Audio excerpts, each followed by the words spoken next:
तू मारल्यासारखं कर, मी रडल्यासारखं करतो. बर. मुख्यमंत्री उपमुख्यमंत्री त्या बैठकीला जातात आणि मुख्यमंत्र्यांच्या कानावर विषय न सांगता मंत्री आपापल्या दालनात बसतात. हे कदापि शक्य होऊ शकत नाही. त्यामुळं केवळ हे जनतेची फसवणूक, राज्यातल्या जनतेची फसवणूक करण्याचा हा प्रयत्न शिवसेनेचा आहे. हा झाला एक मुद्दा.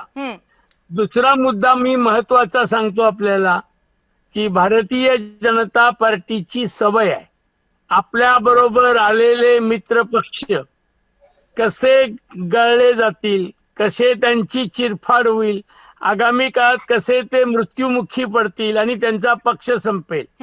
मी उत्तम उदाहरण देतो पंजाबचं अकाली दलचं. आज तो अकाली दल कुठल्याही चर्चेत नाही, कुठल्याही डिबेटमध्ये नाही. याला कारण आहे भाजप.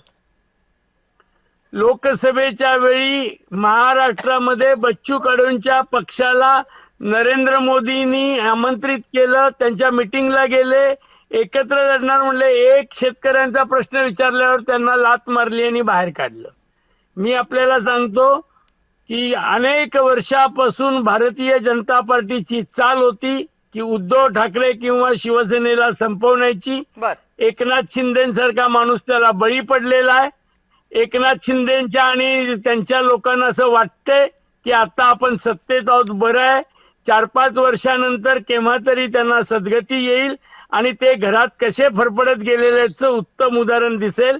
त्यावेळी धोबी का कुत्ता न घर का न घाट का अशी अवस्था भारतीय जनता पार्टी करेल. हा याच्या आजच्या उदाहरणावरून हे स्पष्ट होतंय. आम्हाला पक्ष म्हणून मी तुम्हाला सांगतो की शिवसेना उद्धव बाळासाहेब ठाकरे पक्ष म्हणून या घटनेकडे आम्ही फक्त एक जोकर जसे जोकिंग करतात त्याच्याकडे त्या पद्धतीनं बघतोय.